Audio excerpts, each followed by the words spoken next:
Rin natin ang sabay-sabay itong sa kasambahay kung paano pinagmamalupitan. So, kamusta ang lasa, ma'am? Kanyang mga amo. Masarap. I like it. I know, right, ma'am? Kaya favorite ko dito sa Kusina Bistro eh. Pero something is off lang. Parang amoy malansa. Parang medyo lasang panis na. Yung panis din eh. Iba ba kayo ng luto or is there something new or special? Yes, ma'am. Very special. Exclusively para sa inyong dalawa lang. Wow, really? Thank you then. So, anong nagpapa-special? Laway ko.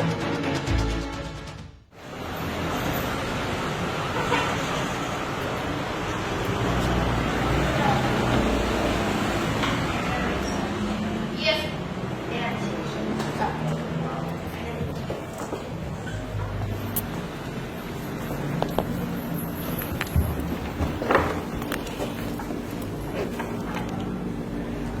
Anong ginagawa mo? Umuupo po, ma'am. Oo. Kasabay namin? Baka nakakalimutan mo na amo mo kami at kasambahay ka lang namin. Yeah, tama ang anak ko. Hindi mo ba nakikita kung anong pinagkaiba nating dalawa? Sa bagay, isang dukhang mahirap ka lang. Bobo at walang pinag-aralan. So ano pag tinutunganga mo? Umalis ka na at hintayin mo kaming matapos.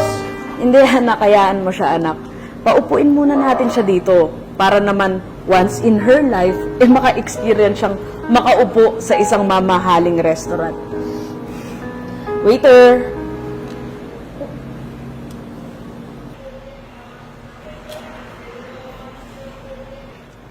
Yes, ma'am. How may I help you? What's your best seller here sa kusina? Our best seller, ma'am, is Cebu lechon belly at saka pork sisig at saka yung kare-kare, ma'am. O sige, bigyan mo na lang kami ng sisig sa aming dalawa ng anak ko. Okay, ma'am. What about her, ma'am? Siya? Hindi naman namin siya family. She is just a kasambahay. Kaya, bigyan mo na lang siya ng libreng sabaw. At saka tap water. Yung tubig na galing sa gripo. Alam mo naman, probinsyana yung maid namin. Kaya hindi siya sanay sa mineral. Opo, sir. Yun na lang siguro po yung sa akin. Ma'am, mawalang galang na ho, Hindi naman sa nanghihimasok ako. Pero mukhang pagod na pagod ho yung kasambahay niyo, ma'am. Kakaalalay sa inyo.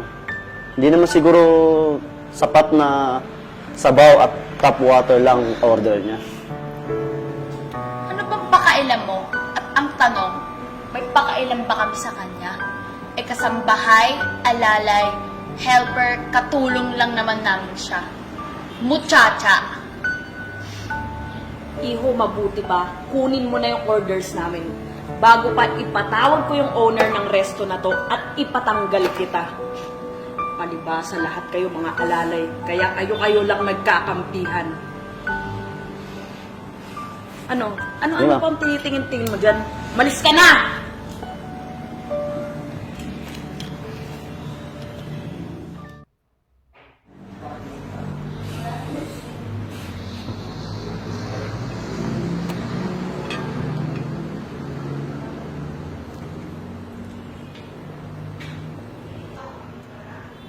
Here's your order, ma'am.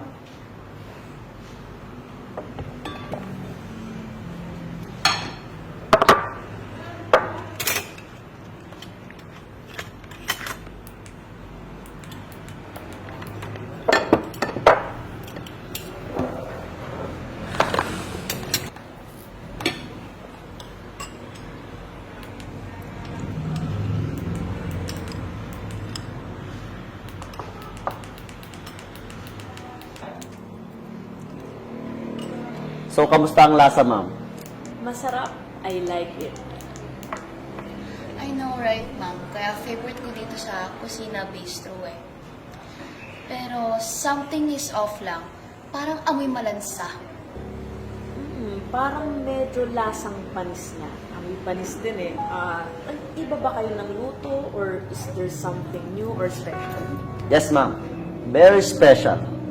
exclusively para sa inyong dalawa lang. Wow, really? Thank you then. So, anong nagpapa-special dito? Laway ko. Kadiri! What the hell? Pinagtitripan mo ba kami? Magsabi ka nga ng totoo, kundi kakasuhan kita. Eh di kasuhan mo. Bakit? May ebidensya ka? And yes, totoo. Dinuraan ko yung mga pagkain nyo. Pakiramdam ko, kayo yung nababagay na kumain ng basura. Dahil sa pag-uugali yung salot. Tubig, please! Tubig! Water! Sobrang nakakadiri! Ito ba, ma'am? Bakit hindi kayo humingi sa kasambahay nyo? Sabayan nyo na rin ang paghingi ng tawad sa inasal nyo sa kanya kanina. Kami? Hihingi ng sorry? Sino ka ba para utusan mo kami? Ipatawag mo na nga yung may-ari ng restaurant na to. At saka bigyan mo nga ng tubig yung anak ko. Kung ayaw mong pati yung kasambahay ko, mawala ng trabaho. Sir, ibigay niyo na lang po yung tubig kay Mami. Okay lang po, hayaan niyo na po. Nay, ito na lang yung natatangi na lang in-order para sa'yo. Ibibigay mo pa ba sa kanila? Sir, mas kailangan po nila yan ngayon kaysa sa akin. Kaya ibigay niyo na po. Kita nyo na? Kung sino pa, yung taong walang-wala, sila pa yung grabe magbigay. Kung sino pa yung taong hindi tinanato ng tama, sila pa yung may malasakit sa inyo. Lika na nga, anak.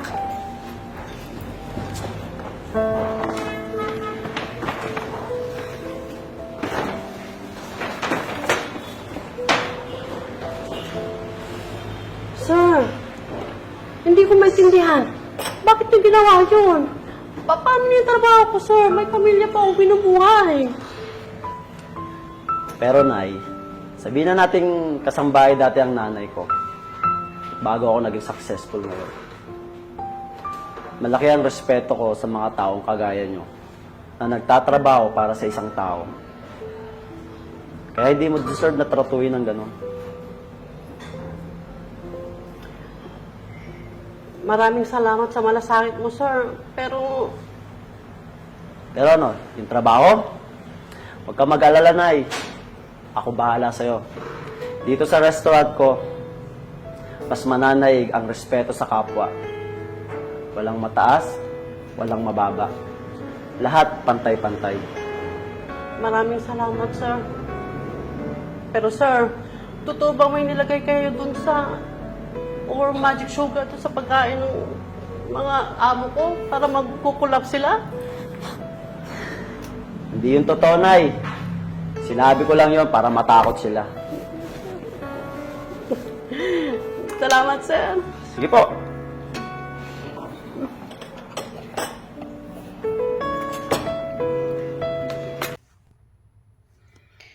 Ayan, gusto ko lang pong sabihin sa lahat.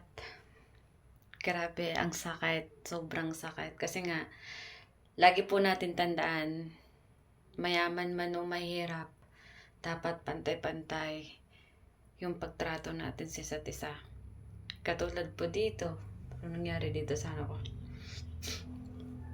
Hindi porket nakatulong ka, wala ka ng karapatang kumain. Hindi porket katulong ka, wala ka ng respeto sa sarili mo. Kung yung mga tao na walang respeto sa'yo, respetuhin mo yung sarili mo. Mahalin mo yung sarili mo. Ang daming trabaho na pwede mong pasukan. Pero bakit ang liwanag? Wait lang nga, liwanag kasi. Yan. Ang pangit, sobra. Kasi yan na nakita ko din nung nasa abroad ako kung gaano nila tinatrato ng hindi maganda yung mga kasambahay. Tandaan po natin, mahalin natin mga kasambahay. Kasi sila yung nakakatulong sa bahay. Kasi bakit? Kung walang kasambahay, paano ka na lang? Kung ikaw may trabaho, paano ang anak mo? Paano ang paglilinis ng bahay mo? Kaya mahalin ninyo ang inyong mga kasambahay. Hindi yung tinatrato nyo na parang basahan. Bakit na yun yung trabaho nila, yun yung ginagawa nyong utusan sila, wala na kayong respeto. Kaya sana maging aral ito sa lahat. Kung ayaw mong gawin sa iyo, huwag mong gawin sa iba. Yun lang ang masasabi ko. Kaya for today's video, kung nagustuhan ng video na ito, huwag mong kalimutan i-share and follow na din ako. Have a good day.